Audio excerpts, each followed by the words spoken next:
mapagpala at makulay na pagbati. Luzon, Visayas at Mindanao.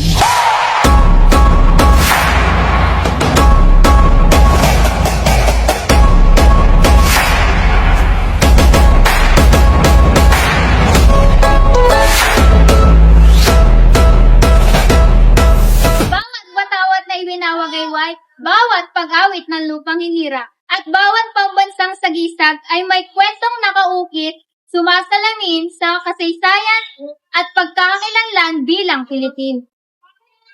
At ngayon, atin naman tuklasin ang bawat simbolong sumasagisag ng pagkamakabayan upang sa ganon ay malaman at pahalagaan ang bawat simbolong ito.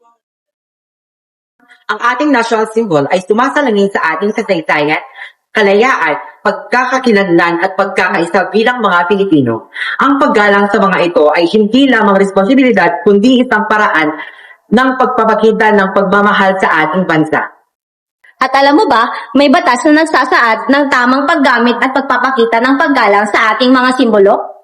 Ito ang Republic Act No. 8491 o mas kilala bilang the Flag and Heraldic Code of the Philippines.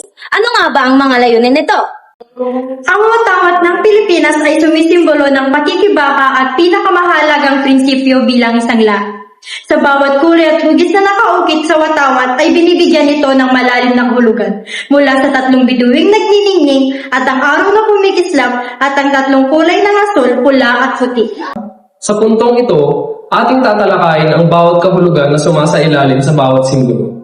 Simulan natin sa mga kulay. Una, asul. Ito ay sumisimbolo sa kapayapaan, katotohanan at katarungan. Pangalawa, pula. Ito ay tanda ng pagiging makabayan at katapangan ng bawat Pilipino. Pangatlo, puting tatsulok. Ito'y sumasagisag sa kalayaan, pagkakapantay-pantay at kapatiran. Dumako naman tayo sa mga hugis. Una, ang araw. Ito ay naglalarawan sa pagsisimula ng bagong pag-asa at kalayaan. Pangalawa, ang tatlong bituin. Ito'y kumakatawa sa tatlong malalaking pulo ng bansa, ang Luzon, Visayas at Mindanao. Tandaan, ang pambansang watawat ay hindi lamang ginagamit sa seremonya ng pag-awit ng pambansang awit. Sa bawat nota at pinibigkas ito ng may malalim na kahulugan at pagkakakilanlan. Bilang Pilipino, dapat nating malaman ang tamang pagbigay galang sa ating bandila.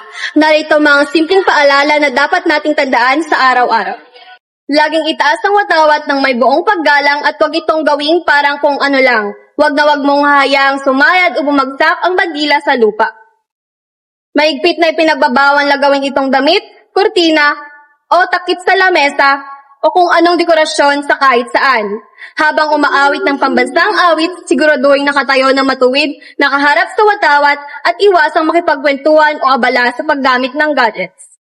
Pagdating naman sa pagkanta ng ating pambansang awit o ang lupang hilirang, isa sa mga dapat nating tandaan ay ang tamang kilos sa tuwing naririnig natin ito. Tumayo ng matuwid at huminto muna ng panandalian sa kahit anumang ginagawa. Humarap sa bandila na mayroon sa inyong harap o paligid. Ilagay ang kanang kamay sa tapat ng puso at higit sa lahat, sabayan ang kanta ng may dangal at paggalang. Alam niyo ba kung ano ang opisyal na pambansang saligan ng ating bansa? Ito ay ang makadiyos, makatao, makakalikasan at makabansa. Sa madaling salita, ito ang apat na direksyon na dapat gabayin natin sa araw-araw. Ang maging tapat sa Diyos, ang pagiging magalang sa kapwa, ang mag-alaga ng kalikasan at unahin ang kapakanan ng ating bansa. Mahalaga ring malaman ng pambansang eskudo o sa Ingles ay National Coat of Arms. Ito ay ating opisyal na sagisag bilang bansa. Kung ating pagmamasdan, makikita natin ang ilang mga sagisag mula sa agila, leon, araw at hanggang sa tatlong bituin na nagpapakita ng mahabang kwento ng ating kasaysayan. Kasama rin ito ang dakilang sagisag ng Pilipinas o sa Ingles naman ay ang Great Seal of the Philippines, na madalas nating makita sa mga opisyal na dokumento ng gobyerno. Ito ay sumisimbolo sa otoridad at pagiging legal ng ating pamahalaan. Alam niyo ba kung bakit minsan nakababa sa kalahati ng palo ang ating bandila? Tinatawag itong nakasagada o sa Ingles, half-mast. Ginagawa ito bilang tanda ng matinding paggalang o pagluluksa ng buong bansa. Lalo na kung may pumanaw na pangulo o mga mahalagang leader na itinakda ng batas Sa madaling salita, ito ang ginagamit ng bansa para magsabi ng maraming salamat at pagkilala sa naging tapat na serbisyo nila para sa lahat.